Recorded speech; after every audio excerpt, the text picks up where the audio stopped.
हो हो हो कुत्र जरा कुत्र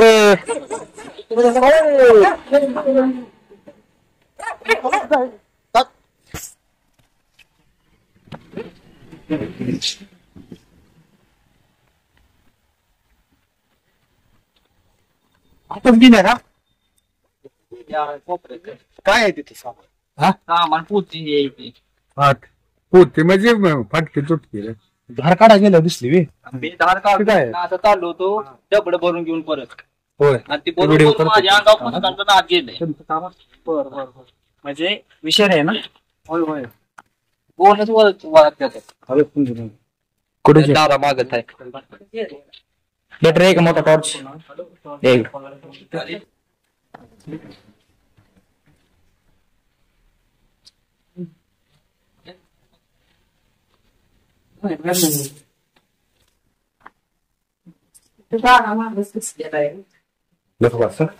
नाही बघा तिथं बघा ते खाली का बघा ते हो गय हो गय हो गय खरंच आहे बाहेर जाऊ हा एवढे एवढं पुढं आहे हो ते केवढं आहे पण नाही ना आपल्याची तुला मोठी आहे पावा बिलोय मी घरापाशी इट्या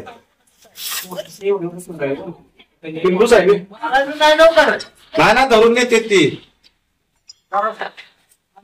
पलीकडे गेले तर बघा तिथं कोपऱ्यात भितडाकडे हा तिथं बघा ते नुसतं एखादा हा ती महत्वाचा पिल्ल्याची यानच असणार आहे मग टोपण काढा तुम्ही त्याचं टोपण काढ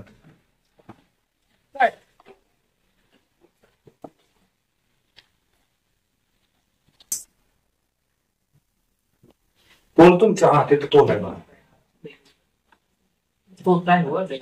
ते बाहेर आलं पिल्लो आहे या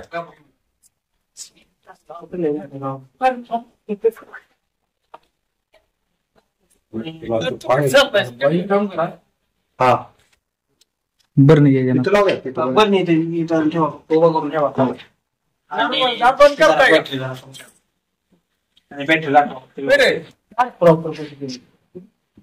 माग वळलंय बघा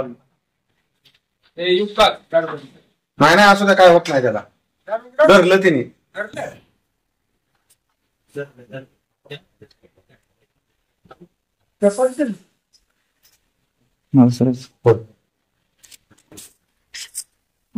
तो पण त्याच्या ना मी तो पण तिथंच ती हातात धरून ठेव हातात धर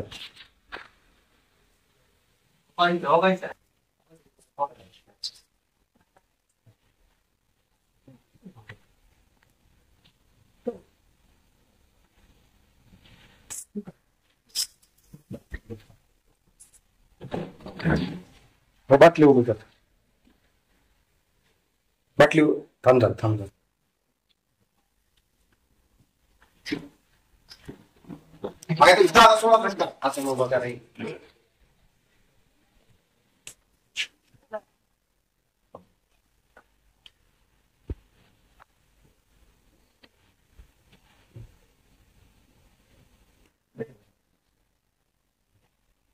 होय ती काय पांढर की अंगावर कालवा करून आता असते काढवा रात रात गेली काय टेन्शन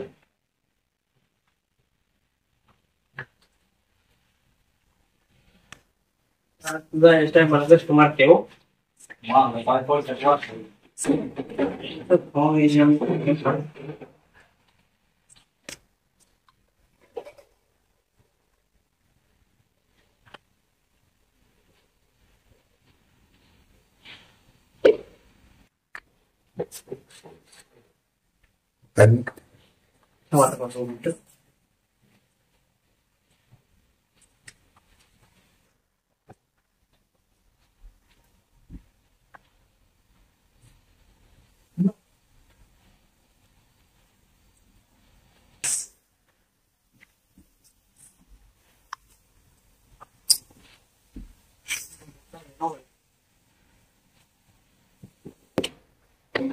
खाली पाडून जाणार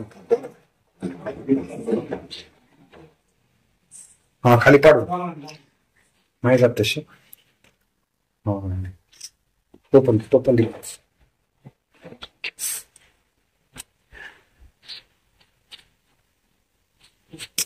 आता काय अडचण नाही.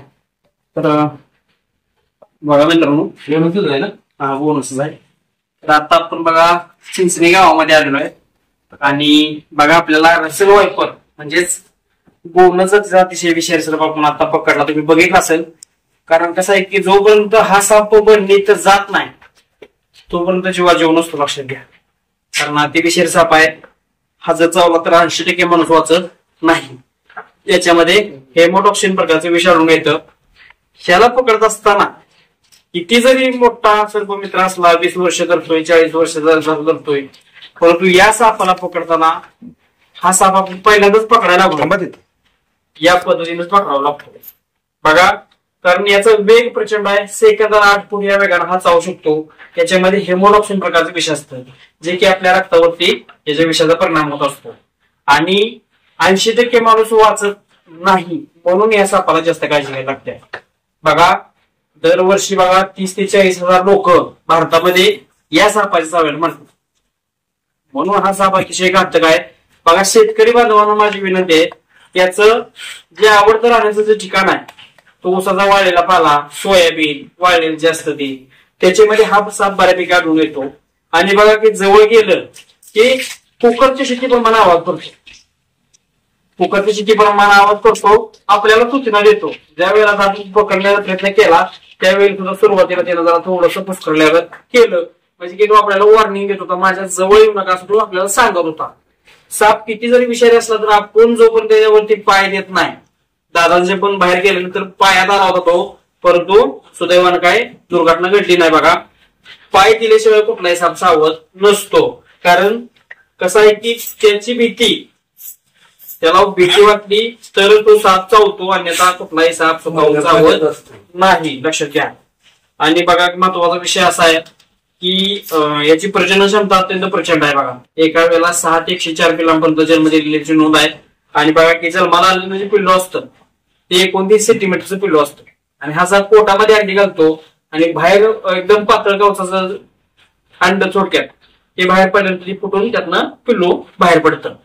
आणि महत्वाचा विषय असा आहे की हा साप 20% कोरडा चावा सुद्धा करतो. म्हणजे की काय करतो की 20% चावल्यानंतर फक्त दात उठवायचं काम करतो. त्यामुळं जरी बोनस चावला तर घाबरून जायचं नाही, त्या ठिकाणी आवळून ताकदीनं बांधायचं नाही. बांधल्यानंतर जर ताकदीनं आवळून बांधून जर बोनस साप असेल तर बघा त्याच्यामध्ये हेमोटॉक्सिन प्रकारचे विष असल्यामुळं उपचार जरी नंतर झाला तरी बांधलेल्या ठिकाणापासून पुढचा भाग निकामी होऊन जातो, लक्षात घ्या. त्यामुळं बोनस साप चावल्यानंतर बांधायचं नाही, कुठल्याही प्रकारचं कापत बसायचं नाही. एखादी मेन शिर जर कापली त्यातनं तर रक्त जाऊन माणसाचा मृत्यू होऊ शकतो. त्यामुळं थोडीशी काळजी घ्यायची आपल्याला, काय कापायचं नाही, बांधायचं नाही. आवळून ते चावलेला जो भाग आहे तो हृदयापासून खालच्या पातळीवर ठेवायचा आहे आणि ते पेशंटला घाबरून द्यायचं नाही. पहिली गोष्ट, जर समजा 20% कोरडा चावा करते, मी मागाशी सांगितलं तुम्हाला, तर त्याप्रमाणे जर कोरडा चावा केलेला असेल तर विनाकारण घाबरून एखाद्या जीव लावू शकतो.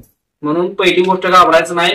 2 ते 2.5 तास आपल्याकडे वेळ असतो. किती जरी विषारी साप चावला जगातला तरी 2 ते 2.5 तास माणसाला काहीच होत नसतं. त्याच्या अगोदर न घाबरता आपण ताबडतोब दवाखान्यात जाऊन थांबायचं. जर विषयाचं रिएक्शन झालं तरच डॉक्टर तुम्हाला अँटीव्हेनम देतात.